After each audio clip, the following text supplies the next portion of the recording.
राणा साहब, मैंने जैसे कि पहले भी कहा, आपने कहा कि प्रोपेगेंडा है जो कि कुछ दिनों में दम तोड़ जाएगा। मैंने आपको कहा कि पार्टी के अंदर से अब बातें हो रही हैं।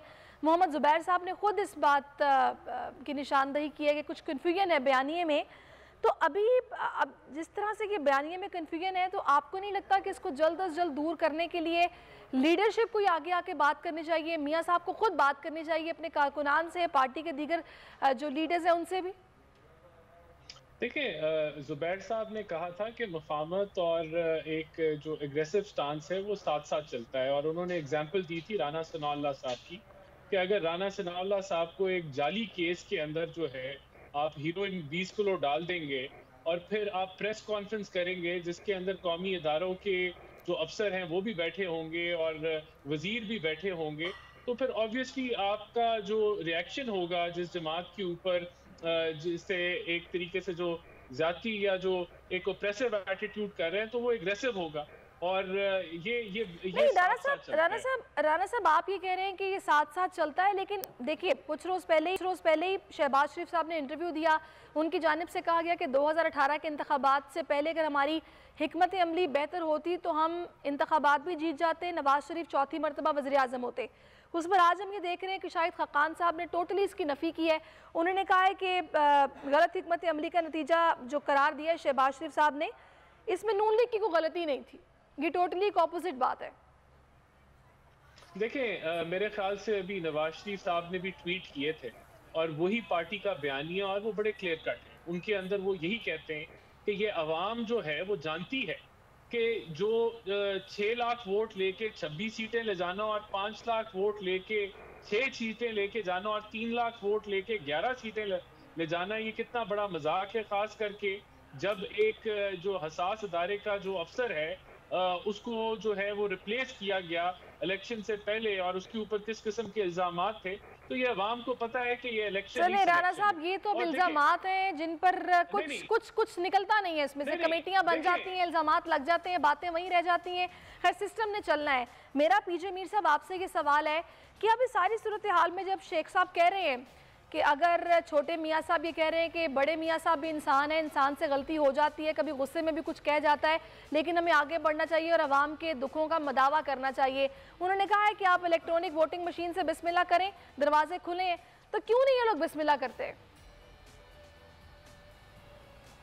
आप बिल्कुल सही कह रही हैं सैरिश, हमें इस चीज़ पे जाना है, क्योंकि जब भी कोई इलेक्शन होता है सिवाय इल्ज़ाम तराशी के कोई डिस्कशन नहीं होती है टेलीविज़न पे कि जी उसने ये कह दिया, उसने ये कह दिया, और बीच में जो पिस जाता है जिसके लिए ये सब आते हैं गवर्नमेंट और अपोजिशन इलेक्ट होके कि लोगों की खिदमत करें, वो खिदमत बिल्कुल वो कहते हैं ट्रैश कैन में चली जाती है।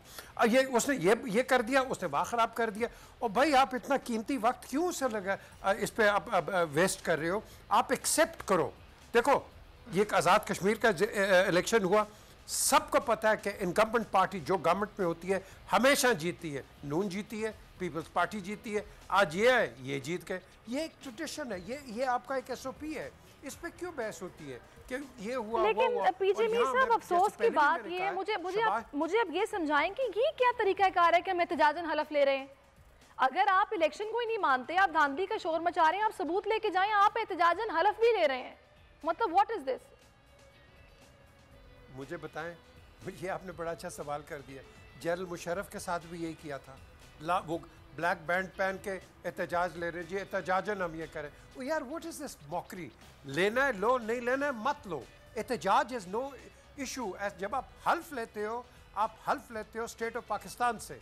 आप इंडिविजुअल तो एक खड़ा हो जाता है, लेकिन आप हल्फ स्टेट से लेते हैं। तो अगर आप एहतजाजी हल्फ ले रहे हैं तो फिर ये मत लें आप, ये प्लीज एहसान ना करें। पीजे मीर साहब, बड़े अफसोस के साथ कहना पड़ता है, अभी मेरी कल नवाबदादा तैमूर तालपुर साहब से बात हो रही थी, मैंने उनसे बात की कि भाई देखिए हमेशा धांधली का शोर मचता है, वज़ीर आज़म खुद कहते हैं कि भाई आप लोग ना सुनते हैं ना हमारे साथ बैठने को तैयार हैं, आप लोग क्यों नहीं ताउन कर रहे इलेक्शन रिफॉर्म्स में या इलेक्ट्रॉनिक ये वोटिंग मशीन्स के मामले में? उन्होंने कहा क्रिकेटर से क्या बात हो, ये लोग गैर सियासी लोग हैं। अगर ये लोग गैर सियासी हैं तो आप लोग असेंबलियों में भाई क्यों हैं? आप लोग ये एहतजाजी हलफ क्यों उठाते हैं? आप निकलें बाहर, सिस्टम को ही ना माने। फिर इसका मेरे से जवाब ले लें पीजे मीर के बाद। जी सैरिश, मैं आपको बताऊं, यहाँ किसी ने पूरे पाकिस्तान में किसी ने शहबाज शरीफ को क्रेडिट नहीं दिया कि उसने अपनी पार्टी को कहा तुम्हारे पास सबूत है। उसने अपनी पार्टी को कहा अगर नहीं है सबूत तो एहतजाज करना इसका कोई फ़ायदा नहीं है। लेकिन अफसोस से है कि देखो वो सीनियर पॉलिटिशियन है, इसकी पार्टी ने और दूसरों ने ये अप्रिशिएट ही नहीं किया, बल्कि उनको साइडलाइन कर दिया। उन्होंने एक इंटरव्यू में भी कहा, खैर अपनी क्लैरिफिकेशन की। लेकिन देखें, जब एक मंजे हुआ सियासतदान कहता है कि आपके पास अगर सबूत नहीं है तो प्लीज़ एहतजाज मत करो, ये इस पे उसको कोई नहीं है। अब शहबाज शरीफ को जहाँ मौका मिलेगा उसको आप रगड़ दोगे, उस पर तनकीद कर दोगे। यार जो अच्छी बात है उसको तो लेके आओ ना सामने।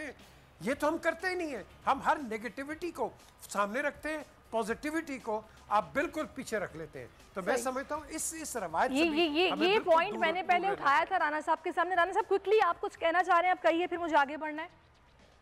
देखिए, सबसे पहले तो हम लोग ईवीएम्स के खिलाफ नहीं हैं, लेकिन ईवीएम को इम्प्लीमेंट करने का कोई तरीकाकार होता है। इंडिया में 20 साल लगे थे ईवीएम को इम्प्लीमेंट करने के लिए। जो 2017 का इलेक्शन एक्ट है उसके अंदर ईवीएम की पूरी एक आर्टिकल है, उसके मुताबिक ईसी की है, उसकी रिपोर्ट है। अब आप उन रिपोर्ट्स को रद्द करके आप एक ऐसे एजेंडे पे आ जाएं कि हमने 3 साल बाद इसको इम्प्लीमेंट करना है, जो पॉसिबल ही ना हो।